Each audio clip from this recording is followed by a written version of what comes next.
अस्सलामुअलैकुम। ये जो स्क्रीन पर आप देख रहे हैं एक फ़ोटो, एक स्क्रीनशॉट जो एक मिट्टी है, एक इंसान है जिनका इंतकाल हो गया है और वो कफ़न में है।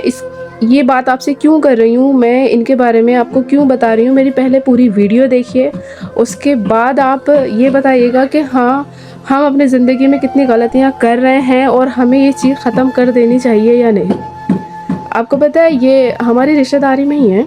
इनका इंतकाल हुआ है, अचानक से इनको बेहोश हुए, डॉक्टर के थ्रू पता चला कि ब्रेन हेमरेज हुआ है। 1 हफ़्ता ये हॉस्पिटल में एडमिट रहे और 1 हफ़्ते बाद इनका इंतकाल हो गया। ये बड़ी बात नहीं है कि इनका इंतकाल हो गया, हमें भी अल्लाह के पास जाना है लौट कर, हम सब अल्लाह के पास ही जाएंगे।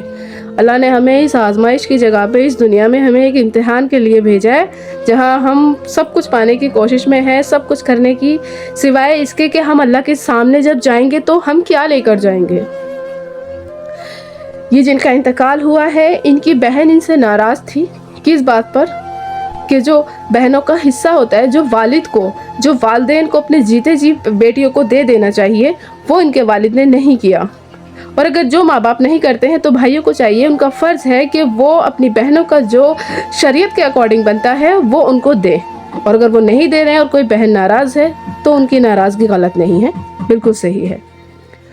तो इनकी बहन इसीलिए इनसे नाराज़ थी, काफ़ी टाइम तक बात नहीं हुई दोनों के बीच, बहुत लंबे टाइम तक ये सिलसिला रहा, कहा सुनी भी हुई, सब कुछ हुआ। और आपको कमाल की बात बताऊं तो ये चंद कफन के टुकड़े में है ना, जो 2 गज ज़मीन में जाकर अब सो जाएंगे। बीघों के मालिक रहे हैं ये दुनिया में, जब ये ज़िंदा थे ना तो बहुत बीघों के मतलब हिसाब से इनके नाम ज़मीन थी, जो ये साथ लेकर नहीं गए, जो कोई भी नहीं लेकर जाएगा, जो मैं भी नहीं लेकर जाऊँगी। जो मेरे पास सब कुछ है, हम जो जमा कर रहे हैं ना वो नहीं लेकर जाएंगे, हम लोग सब यहाँ छोड़ जाएंगे और जिस तरह खाली मुट्ठी लेकर आते खाली हाथ वैसे ही लौट जाएंगे। तो इन्होंने क्या किया कि साथ तो लेकर नहीं गए है ना, लेकिन इंसाफ भी नहीं करके गए, अपने सर पे ये बोझ ले गए कि बहनों का हक नहीं दिया। यही तो गलती करके गए कि बहनों का हक नहीं दिया, खुद साथ लेकर नहीं गए। तो आप जिसे देकर जा रहे हैं वो आपको आके नहीं बख्शवाएगा, वो आपको आकर नहीं बख्शवा लेंगे कि बाबा आपने हमारे लिए छोड़ दिया, अपने औलाद के लिए छोड़ दिया तो हम आपको बख्शवा दें। कोई नहीं बख्शवाएगा इस दुनिया में। हम जी रहे हैं तो हमें इंसाफ करना पड़ेगा, हर रिश्ते के साथ हमें इंसाफ करना पड़ेगा, लेकिन नहीं करके गए। कोई बात नहीं, वो नहीं करके गए, उसकी चीज़ अल्लाह के यहाँ हिसाब होगा, मैं उस चीज़ के लिए नहीं बोल रही हूँ। मैं इस वीडियो में ये बताना आपको चाह रही हूँ कि इस आती जाती दुनिया में हम जो एक दूसरे से नाराज़ होकर बैठे हैं, वो मिल आई थी बहन, उनसे मिल ली थी एक बार हॉस्पिटल में, उन्हें इस चीज़ का सब्र है कि चलिए वो देख ही आई। लेकिन क्या हुआ उस चीज़ से, जब जीते जी इंसान जब जिंदा होता है उस टाइम पे हम वास्ते ख़त्म कर देते हैं, हम एक दूसरे की शक्ल नहीं देखना चाहते, और जब मिट्टी बन जाते हैं, जब मर जाते हैं तो हम चेहरा देखने के लिए दौड़ते हैं। हम कर क्या रहे हैं ये अपनी ज़िंदगी में, हम अपने रिश्तों को कितनी अहमियत दे रहे हैं। हर इंसान ने अपनी ज़िंदगी के रिश्तों को ऐसा बना लिया है कि कुछ लोग सिर्फ मामूली दिली बुराई की वजह से नाराज़ बैठे हैं, कुछ लोग हमारा हक ना देने की वजह से नाराज़ बैठे हैं, कुछ लोग हैं जो हमें मोहब्बत कम करते हैं, दूसरों को ज़्यादा करते हैं इसलिए नाराज़ बैठे हैं। मतलब कुल मिला के एक दूसरे से नाराज़गी इस तरह दिलों में बिठा रखी है कि जीते जी वास्ते नहीं होते। ये जीते जी वास्ते ना रखकर आप कौन सा बड़ा काम कर रहे हैं।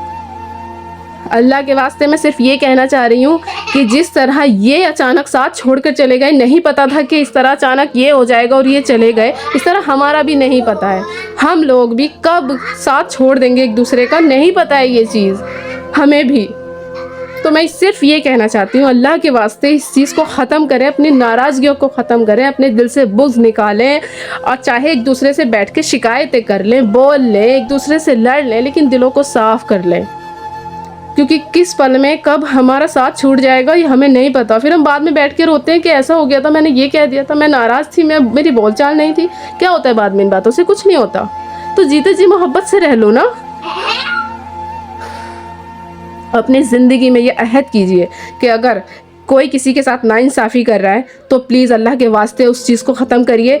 अब इस दुनिया में आप अपने हाथों से इंसाफ करके जाइए। मैं हर माँ बाप से कहूँगी कि आपकी जो भी आपकी विरासत है उसमें आपका बेटियों का जो बन रहा है वो आप खुद से करके जाएं, और अगर वो नहीं करके जा रहे हैं तो अपने ईमान को साबित रखते हुए, देखिए किसी के भी साथ कुछ नहीं जाएगा, कब्र में हम एक कफन के टुकड़े में ही जाएंगे। तो हम क्यों ये सोचें कि हमारी औलाद हमें बख्शवा दे, कि हम औलाद को सब कुछ दे जाएँ और किसी का हक मार लें। किसी का हक मत मारिए, और ना ही किसी से नाराज़ रहिए, दिलों से बुग़्ज़ निकाल दीजिए, नफ़रत निकाल दीजिए। देखिए रमज़ान आ रहे हैं, है ना, रमज़ान आ रहे हैं, तो अल्लाह पाक क्या कहता है रमज़ानों से पहले कि रमज़ानों की हुई इबादत अल्लाह पाक को तभी पसंद आएगी जब आप दिल से भी सबको माफ़ कर देंगे और आपके दिल में भी किसी के लिए कोई बात नहीं होगी, क्योंकि अल्लाह को भी साफ़ दिल पसंद है। मैले दिल अल्लाह को पसंद नहीं है। अल्लाह को आपकी वो इबादत नहीं चाहिए कि आप अल्लाह के लिए तो इबादत कर रहे हैं और दुनिया में आप अपने रिश्तों के लिए, अपने खूनी रिश्तों से आप नाराज़ हुए बैठे हैं। तो सबसे पहले अपने चीज़ अंदर ये चीज़ बदलिए कि है ना, जो भी रिश्तों से अपने नाराज़ हैं वो नाराज़गी ख़त्म करिए। एक बार दिल से सोच के देखिएगा कि मैं कितनी गहरी बात कह रही हूँ। आप जिससे नाराज़ हैं, कोई भाई अपने भाई से नाराज़ है, कल को आपको खबर मिलती है कि वो नहीं रहा, वो इस दुनिया में नहीं है, अब क्या हाल होगा आपका? कोई बहन अपने भाई से नाराज़ है, पता चलेगा मेरा भाई नहीं रहा, क्या होगा? कोई भाई नाराज़ है, उसे पता चलता है कि बहन नहीं रही, फिर क्या होगा? सब सारी चीज़ें छोड़ के सब कुछ, बिल्कुल ये जो पैसा, ये ज़र मालो दौलत जो हम जमा कर रहे हैं ना, ये सब यहीं पड़ा रह जाएगा इस दुनिया में। कुछ भी साथ लेके नहीं जाएंगे हम अपने आमालों के सिवा। तो हम दुनिया में इतना इंसाफ करके जाएं कि अल्लाह के सामने जब खड़े हो ना, तो अल्लाह पाक से ये उम्मीद करें कि अल्लाह हमें बख्श दे, क्योंकि आखिरत में जब हमारा हिसाब किताब होगा ना, तो हमारा मुँह इस लायक नहीं है। हम इस दुनिया में इतने गुनाह कर रहे हैं, इतनी गुनाह की जगह है ये, इस आजमाइश की जगह पे हम ऐसे ऐसे अमाल कर रहे हैं कि हम अल्लाह के सामने जब माफ़ी मांगेंगे तो हम किस मुँह से अल्लाह से माफ़ी मांगेंगे हम इस दुनिया से जाने के बाद। तो जब हमें पता है कि हम किस चीज़ से अपने आप के लिए रास्ते अच्छे कर सकते हैं, तो हम वो चीज़ करें। प्लीज़ अल्लाह के वास्ते मैं यही कहूँगी कि प्लीज़ प्लीज़ प्लीज़ जिसका हक़ है उसका हक़ अदा करें, जो नाराज़ है वो नाराज़गी ख़त्म करें रमज़ानों से पहले। अगर ये मेरी वीडियो किसी के पास भी पहुँचती है तो प्लीज़ अपनी नाराज़गी ख़त्म करें, अपने रिश्तों को अच्छा करें। कुछ नहीं पता कौन कब तक साथ है, आने जाने दुनिया ये सब जा रहा है एक एक करके, कुछ नहीं पता। मैं आज बोल रही हूँ, कल नहीं बोलूँ, कल मैं यहाँ नहीं दिखूँ, कुछ नहीं पता। हम सबका यही होना है, आज ये जा रहे हैं कल हम जाएंगे, सभी को जाना है। तो अल्लाह के वास्ते अपने रिश्तों को साफ़ करिए, बार बार कह रही हूँ कि अपने दिलों को साफ़ करिए, अपने रिश्तों को मजबूत करिए, निकाल दीजिए सारी। हर रिश्ते में बुराइयाँ होती है, हर रिश्ते में कहा सुनी होती है, हर रिश्ते में छोटी छोटी बातें होती हैं, लेकिन इन सब चीज़ों से बाहर निकल के रिश्तों को निभाइए। माफ़ भी कर दिया करिए, दरगुजर करा करिए, अल्लाह को पसंद है।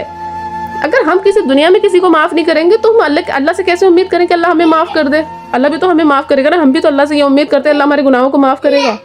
तो अगर हमारे साथ किसी ने गलत किया तो उसे माफ़ कर दीजिए, और अगर आपके साथ किसी ने गलत किया तो ये सोच के छोड़ दीजिए कि अल्लाह पाक है ना हिसाब किताब के लिए। दुनिया में रिश्तों को हंस के निभा लीजिए। बस यही कहूँगी कि अल्लाह के वास्ते अपने रिश्तों को अच्छा करिए, बस।